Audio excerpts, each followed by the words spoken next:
friends, and welcome back to Violin Teacher YouTube channel. I was just playing Carolina Moon. Would you like to learn it? Well, let's get started. All right, welcome back, and we're studying Carolina Moon. Now, this is a great piece that I remember learning or hearing from my childhood, and its merits in learning at this digital age would be that it has chromatic work in it, which requires you to move the fingers in half-step positions. The chromatic work is really important for you. So, in 3/4 time, this piece is in G major. So, I'm just scanning the music real quick, which, by the way, you can download in the description below.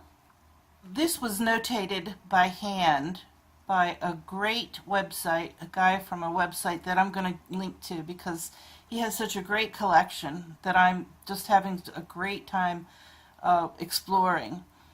Okay, so let's get started here. We're gonna play just for the beginning,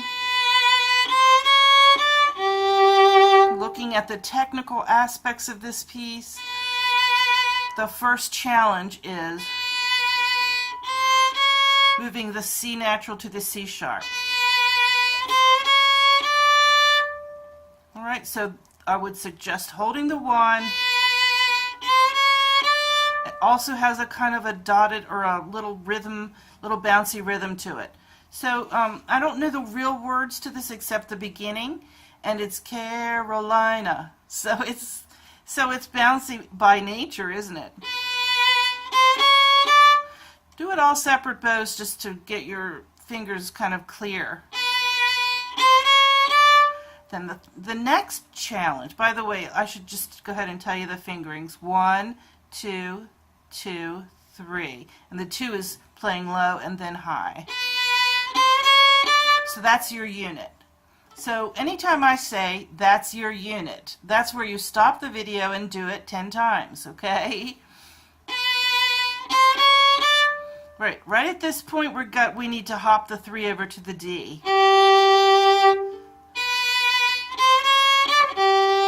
Alright, and it wouldn't have hurt for us to go ahead and play a G scale.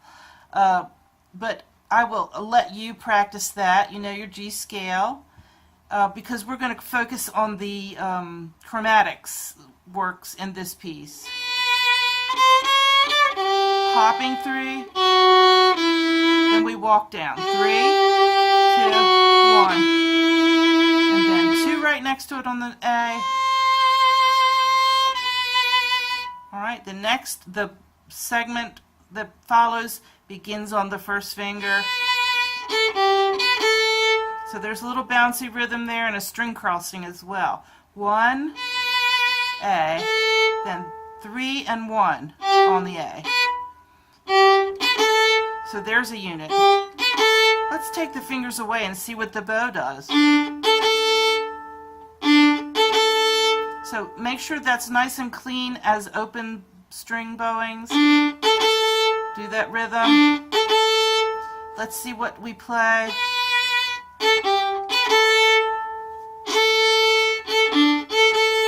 Do that open string.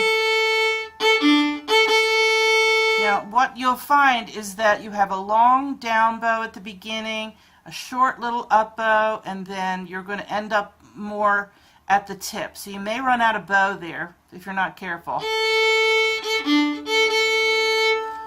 Let's start from the beginning again and see what happens.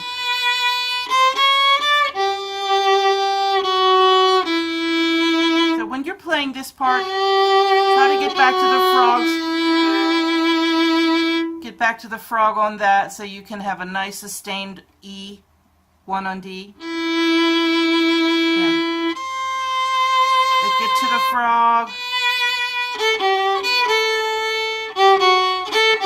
Alright, so here we have this little pattern in the rhythm. It goes like this on one string I would play. Now, if you'll try that, starting at the lower half of your bow, and just play that rhythm twice, in a row and see where you end up in your bow.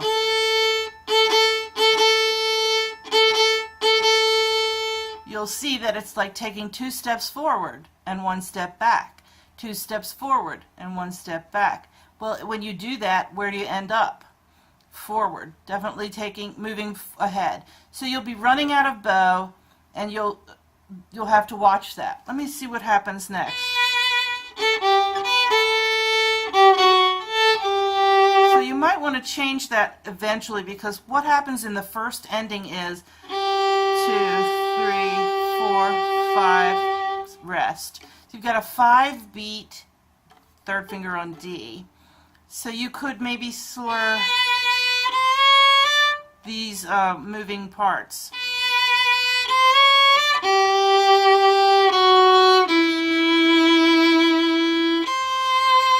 Let's slur the 3 notes at the end. Sustained and slur.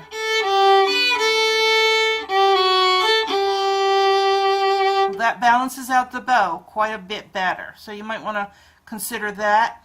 And then also just want to mention that the fingerings in this music are not for the violin. They're for the accordion, okay? But we can still use the music. So in that measure, right before the first ending, I would suggest that we use 4th finger. And if I was going to play this, out somewhere, I would go ahead and mark the music right there.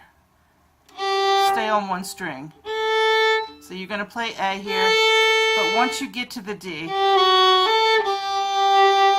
it's more clunky if you use a string crossing. So you run the risk of getting squeaks and space junk and all kinds of things that happen when you cross the string. So there's some options as far as your bowings are concerned. Let's play it through now. This will be the repeat of it.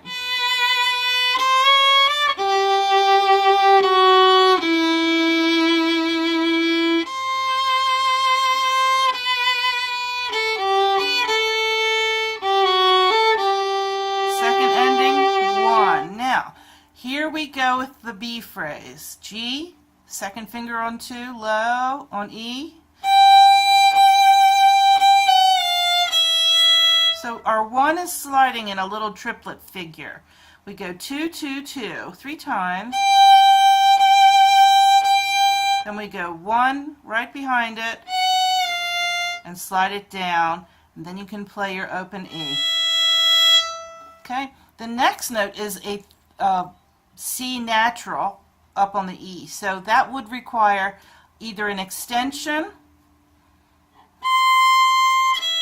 which that would be right, really good. Open hand. But you've really got to have that kind of in your ear to hit it. Really stretch it. Open. That's the only time you have to do it. Or if you feel comfortable, you can go and shift to the 3rd finger in 3rd position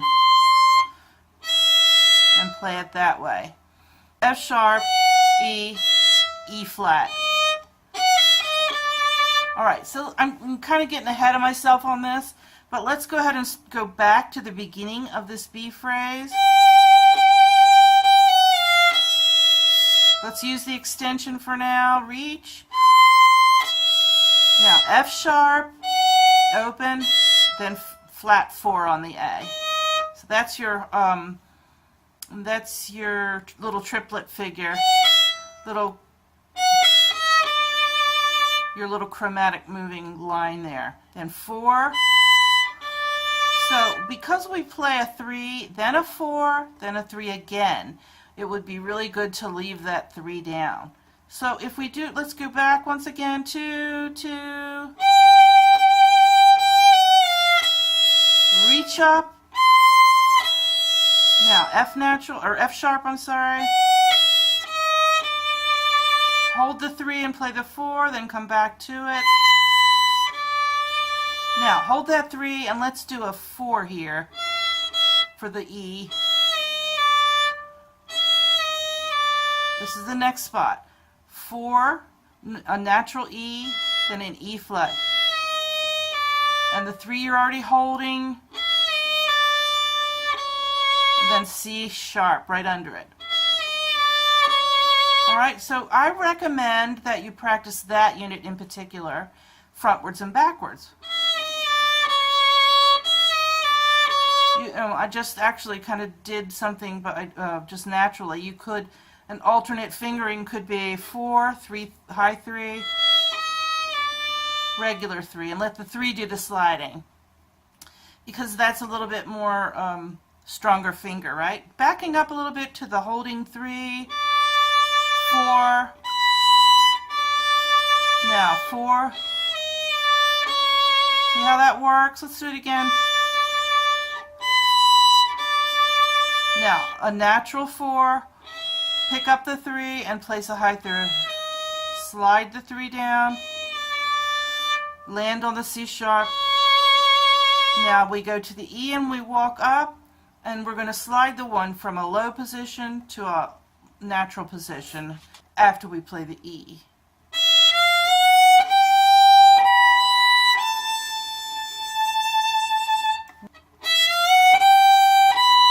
One, 2, 3. Then the next measure, let's play open A, and then a B flat or A sharp. So we're going to go A to finish it out, then an A, then chromatic, walk up,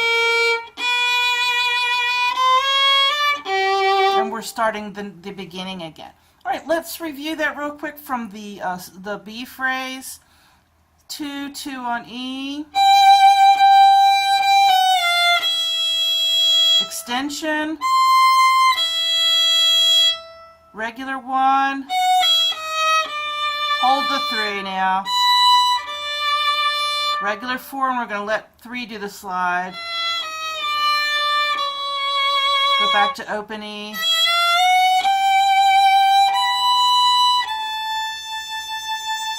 open A, B flat,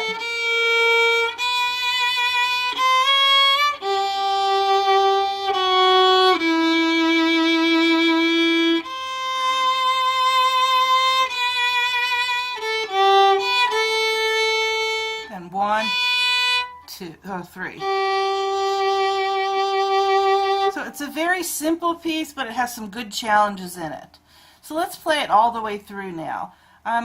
It has a repeat of the first phrase, but I'm just going to do the first phrase and then go to the second phrase. All right, let's give it a go. Ready, play.